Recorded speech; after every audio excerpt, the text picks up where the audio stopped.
Hello guys, welcome to Edu Ankuran. मैं हूं आपका दोस्त अश्विनी कुमार और मैं आज के इस वीडियो में बन केवरा भाग 1 का जो कविता है मनमोहिनी वो आपके सामने रखने जा रहा हूं। आइए वीडियो को शुरू करते हैं। मनमोहिनी कविता को शुरू करने से पहले यहाँ पर राग लूझर लिखा हुआ है।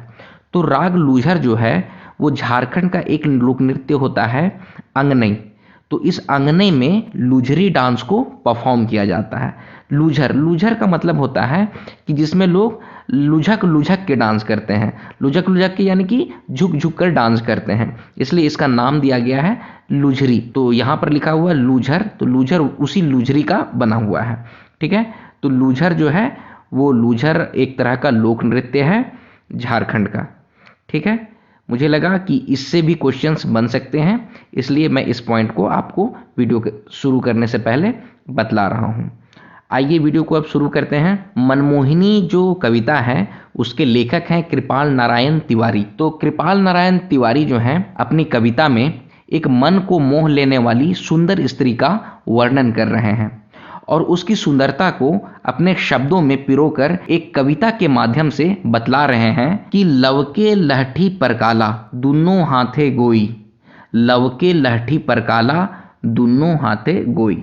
लवके, तो लवके का मतलब होता है चमकना और लहठी का मतलब होता है कंगन। तो कंगन जो है और परकाला का मतलब होता है आईना। तो कवि कह रहे हैं कि एक ऐसी स्त्री है जो अपने दोनों हाथों में एक ऐसा कंगन पहनी हुई है जो चमक रहा है आईने के समान। दोनों हाथे गोई यानी कि दोनों हाथों में, और गोई का मतलब होता है साथी। तो अपने साथी को बतला रहे हैं। अगली पंक्ति है, खोपा में खोसल झींका मांग में लवके टीका काने कुंडल झूमे बाला दोनों हाथे गोई लवके लहठी परकाला दोनों हाथे। तो खोपा का मतलब होता है, झारखंड में जो लड़कियां हैं या स्त्रियां हैं अपने बालों को ऊपर करके जो बांधती हैं, गोल गोल घुमाकर बांधती हैं, तो उसी को खोपा कहा जाता है। तो खोपा में खोसल झींका, तो झींका जो है एक प्रकार का गहना है जो कि बालों में पहना जाता है।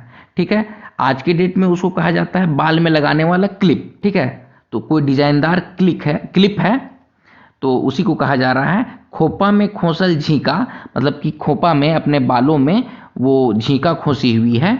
और मांग में लवके टीका, मंग टीका जो होता है तो वो भी चमक रहा है। मांग में जो टीका लगा हुआ मंग टीका जिसको कहते हैं वो भी चमक रहा है।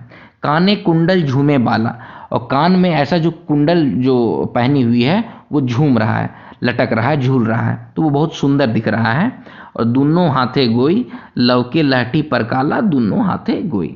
अगली पंक्ति है, खंभिया चमके गले काजर कटाक्ष परे पीठ में लोरत बेनी काला दोनों हाथे लवके लहठी परकाला दोनों हाथे। देखिए खंभिया जो है, खंभिया एक प्रकार का हाथ में पहनने वाला गहना होता है, लेकिन यहाँ पर कवि कह रहे हैं कि वो जो गहना पहनी हुई है वो गले में पहनी हुई है। तो गले में पहने हुए जो गहना है वो काफ़ी चमक रहा है। जो गहना वो गले में पहनी हुई है वो काफ़ी चमक रहा है। और अपने आँखों में जो काजल लगाई हुई है वो बहुत कटाक्ष है, मतलब कि वो कटार की तरह है। नैन कटारी जो बोला जाता है ना, तो वो आँखों में लगाया हुआ काजल कटार की तरह है। और पीठ में लोरत बेनी काला, बेनी का मतलब होता है चोटी। जो लड़कियां या स्त्रियां जो चोटी करती हैं ना उसी को कहा जाता है बेनी काला।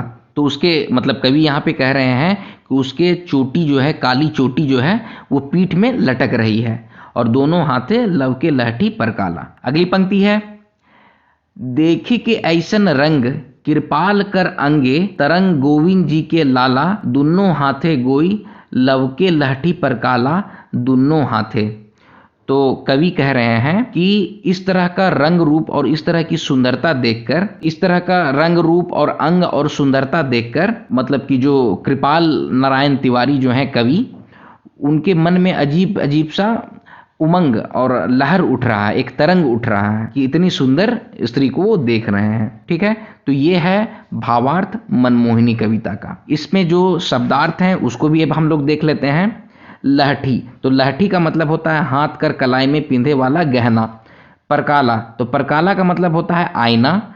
झीका, झीका का मतलब होता है केस में खोंसे वाला गहना। केस मतलब कि बालों में, बाल में। खंभिया, खंभिया का मतलब होता है बाहीं में पिंधे वाला गहना, बाहों में पहनने वाला, हाथों में पहनने वाला गहना। बेनी, बेनी का मतलब होता है गांथल केस या चोटी, यानी कि चोटी को कहते हैं बेनी। तो ये हो गए शब्दार्थ। अब आइए इसमें जितने भी महत्वपूर्ण प्रश्न बन सकते हैं उसको करते हैं एमसीक्यू के फॉर्म में। तो पहला क्वेश्चन कुछ इस प्रकार से है, मनमोहिनी शीर्षक काव्य रचना कौन राग में लिखल जाए है? तो आपके ऑप्शन है, ऑप्शन ए लहसुआ, ऑप्शन बी लुझरी, ऑप्शन सी खेमटा या फिर ऑप्शन डी झुमटा। तो इसका करेक्ट आंसर हो जाएगा ऑप्शन बी लुझरी। नेक्स्ट क्वेश्चन है, कृपाल नारायण तिवारी रचित गीत में केकर सुंदर चित्रण आहे? आपके ऑप्शंस हैं अलंकार के, ऑप्शन बी सुंदर जनाना के, ऑप्शन सी गोविंद कर या फिर ऑप्शन डी राधा जी कर। तो इसका करेक्ट आंसर हो जाएगा ऑप्शन बी सुंदर जनाना कर। नेक्स्ट क्वेश्चन, कृपाल नारायण तिवारी कौन अलंकार कर वर्णन अपन रचना में कैर हैं? आपके ऑप्शन है, ऑप्शन ए लहटी झीका, ऑप्शन बी टीका कुंडल, ऑप्शन सी खंजिया काजर या फिर ऑप्शन डी देवल सौभे।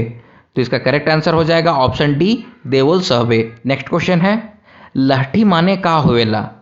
आपके ऑप्शन है, ऑप्शन ए लाठी, ऑप्शन बी गहना, ऑप्शन सी आईना या फिर ऑप्शन डी आई। तो इसका करेक्ट आंसर हो जाएगा लहठी का मतलब होता है ऑप्शन बी गहना। आइए नेक्स्ट क्वेश्चन पे चलते हैं, परकाला माने का होवेला? तो आपके ऑप्शन है, ऑप्शन ए भूत, ऑप्शन बी गहना, ऑप्शन सी आईना या फिर ऑप्शन डी आग। तो इसका करेक्ट आंसर हो जाएगा ऑप्शन सी आईना। परकाला का मतलब होता है आईना। नेक्स्ट क्वेश्चन पे चलते हैं, मनमोहिनी कविता के अनुसार मांग में का लौकेला? तो आपके ऑप्शन है, ऑप्शन ए खंभिया, ऑप्शन बी झींका, ऑप्शन सी टीका या फिर ऑप्शन डी आइग। तो इसका करेक्ट आंसर हो जाएगा ऑप्शन सी टीका।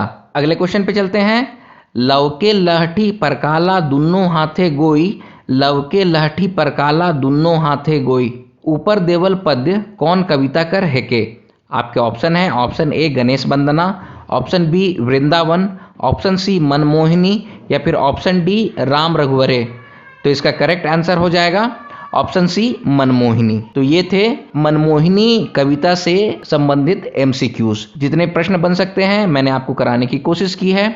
अगर वीडियो आपको पसंद आ रहा है वीडियो को लाइक कीजिए, शेयर कीजिए, अपने सजेशंस कमेंट बॉक्स में कमेंट कीजिए और इसी तरह के वीडियोस पाने के लिए एडु अंकुरन चैनल को सब्सक्राइब कीजिए। मिलते हैं अगले वीडियो में, तब तक आप लोग अपना ख्याल रखिए। जय हिंद।